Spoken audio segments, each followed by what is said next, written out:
देख रहे हैं, क्या ये सब कुछ हकीकत है? बिल्कुल नहीं। नील्स बोहर और मैक्स प्लांक ये पहले दो साइंटिस्ट थे जिन्हें फादर्स ऑफ क्वांटम थ्योरी भी कहते हैं। इन दोनों को फिजिक्स में नोबेल प्राइज दिया गया। इसके बाद आइंस्टाइन ने इनकी थ्योरी पर काम किया और पहली बार फोटो इलेक्ट्रिक इफेक्ट के जरिए दुनिया को बताया कि लाइट बहुत छोटे छोटे क्वांटम पार्टिकल्स पर मुश्तमिल होती है। यानी आइंस्टाइन ने फिजिक्स के अंदर क्वांटम मैकेनिक्स की बुनियाद रखी। अब क्वांटम मैकेनिक्स क्या होता है? दरअसल ये सारी मादी चीजें जो आपको नजर आ रही हैं, हम इंसान हो, आसपास जो भी चीजें हो, दरिया हो, समंदर हो, पानी हो, यानी दुनिया की जो भी चीज हो, वो सब कुछ मैटर से मिलकर बना है। और माना जाता था कि एटम से छोटे दुनिया में कोई भी जरा नहीं होते, लेकिन क्वांटम मैकेनिक्स ये कहती है कि हमारी दुनिया के अंदर एटम से भी अरबों खरबों गुना छोटे जरे हमारी इस कायनात में मौजूद हैं, जो हमें आंखों से नजर तो नहीं आते, लेकिन हम उनकी मौजूदगी को महसूस कर सकते हैं। फर्ज करें कि एक घर मौजूद है जो बहुत ज्यादा गहराबाद है। वो असेब ज़्यादा घर है, उसके अंदर अंधेरा है और शदीद तरीन ठंड है वहाँ पर। ये घर बिल्कुल खाली है, इसके अंदर कुछ भी नहीं है, लेकिन जैसे ही आप इस घर के अंदर दाखिल होते हैं, इसमें अजीबो गरीब चीजें होना शुरू हो जाती हैं। मसलन कुछ रोशनी जैसी चीजें आपके सामने आती हैं और फिर अचानक गायब हो जाती हैं। इस घर पर मुकम्मल खामोशी है, लेकिन फिर भी महसूस होता है कि घर के अंदर कोई चीज है, क्योंकि हल्की सी किसी के चलने की आवाज आती है, दरवाजे के खुलने की चर चर की आवाज आती है। अब आप सोच में पड़ जाते हैं कि अगर इस खाली जगह के अंदर कुछ भी मौजूद नहीं है, तो फिर ये आवाजें कहाँ से आ रही हैं? इस घर के अंदर ऐसी क्या चीज मौजूद है जो हमें नजर नहीं आ रही, लेकिन उसकी मौजूदगी भी हमें जाहिर हो रही है? इस खाली घर की मिसाल आप हमारी खला से ले लें। यानी जो हमारी जमीन के ऊपर स्पेस मौजूद है वो बिल्कुल खाली है, हत्ता कि यहाँ पर हवा भी नहीं है। लेकिन क्वांटम फिजिक्स के मुताबिक अगर हमारी खला के अंदर कुछ भी मौजूद नहीं है, तो फिर भी वहाँ कुछ ऐसे ज़रात जरूर मौजूद होंगे जो एटम से अरबों खरबों गुना छोटे हैं और इंसानी आंख को नजर नहीं आते। ये पुरस्कार ज़रात एनर्जी खारिज करते हैं और एक तरह का इलेक्ट्रिक फील्ड पैदा करते हैं, जो अपनी एक पुरस्कार सी झलक दिखाता है और उसके बाद गायब हो जाता है।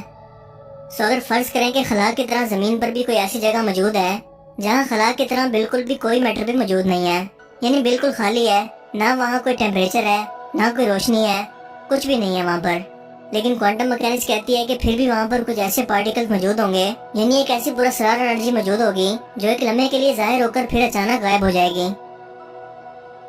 सो इसी चीज को फाइंड करने के लिए ज़ूरिच इंस्टीट्यूट के क्वांटम इंस्टीट्यूट ने कुछ तजर्बात किए और उन्होंने देखा कि खला मौजूद होने के बावजूद कुछ ऐसी चीजें हैं जो अपनी मौजूदगी का एहसास करवा रही हैं, यानी कि वो क्वांटम लेवल पर हैं।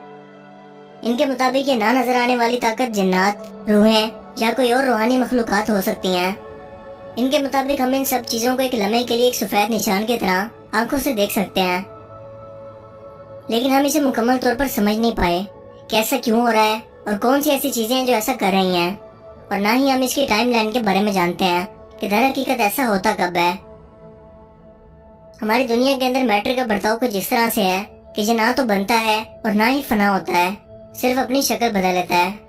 यानी फर्ज करें कि आपके पास एक गेंद मौजूद है, आप इसे तोड़ तोड़ कर जरों में तकसीम कर लें, लेकिन एक जरों में तकसीम होने के बाद इसका वजूद आपको नजर आएगा, लेकिन इससे मजीद आप इसको तकसीम नहीं कर सकेंगे।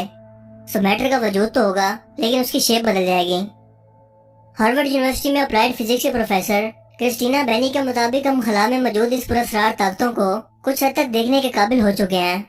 उन्होंने मसनूई तौर पर खला जैसा माहौल बनाया और इसका टेम्परेचर -269 डिग्री सेंटीग्रेड तक रखा और यहाँ से तमाम चीजें यानी रोशनी और हर मौजूदा चीज को खत्म कर दिया और एक खास तरह के क्रिस्टल यहाँ पर रखे ताकि ये ना नजर आने वाले क्वांटम ज़रात जो इलेक्ट्रिकल फील्ड या एनर्जी पैदा कर रहे हैं, इन्हें डिटेक्ट किया जा सके। और इन इलेक्ट्रिकल क्रिस्टल्स ने इन पुरस्कार ताकतों को एक लम्हे के लिए एक सफेद डॉट की सूरत में डिटेक्ट भी कर लिया।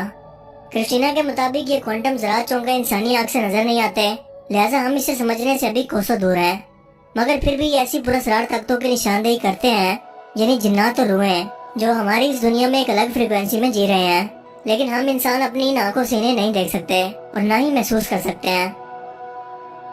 यानी साइंस दोबारा से मजहब की तरफ लौट रही है, और वो साइंस जो अपने वजूद से लेकर अब तक किसी रूहानी चीज पर बिलीव नहीं करती थी, और इसे एक झलक के जरिए महसूस हुआ है कि इंसानों की सोच के अलावा भी इस दुनिया के अंदर बहुत कुछ ऐसा है जिसे वो चाह कर भी नहीं समझ सकते, क्योंकि जिन्नात और रूहानी मखलूकात की दुनिया इंसानों से बिल्कुल अलग है और अल्लाह ताला ने इसे इंसानों पर किसी मकसद की वजह से जाहिर नहीं किया। सो मुस्तकबिल में इस बात के बिल्कुल चांसेस नहीं है कि इंसान इसे किसी तरह से समझ पाए। لیکن اللہ تعالیٰ اپنی نشانیاں لوگوں پر ظاہر کرتا ہے تاکہ عقل رکھنے والے لوگ اس کی نشانیوں پر غور کریں اور اس سے سبق لیں کہ اس کائنات کو بنانے والی ذات نے جو کچھ بھی اپنی علامی کتابوں میں بیان کیا ہے وہ لفظ ب لفظ سچ ہے، جس میں کسی طرح کے شک کی کوئی گنجائش نہیں ہے۔ تو دوستو، آپ کو کیا لگتا ہے، کیا سائنس اس کے بارے میں مزید ڈسکوریز کر پائے گی، یا پھر اللہ تعالیٰ کی مغفرت کی وجہ سے یہ روحانی دنیا انسانوں کی نظروں سے ہمیشہ کے لیے پوشیدہ رہے گی؟ اپنی قیمتی رائے کا اظہار کمنٹ سیکشن میں ضرور کیجیے گا۔ اگر آپ کو یہ ویڈیو اچھا لگا تو اسے لائک کیجیے اور مزید اس طرح کے انفارمیٹیو ویڈیوز کے لیے اس چینل کو ضرور سبسکرائب کریں۔ اب میں ملوں گا آپ سے ایک نئی انٹرسٹنگ ویڈیو میں، تب تک کے لیے اپنا بہت سا خیال رکھیے گا۔ Thanks for watching this video. اللہ حافظ۔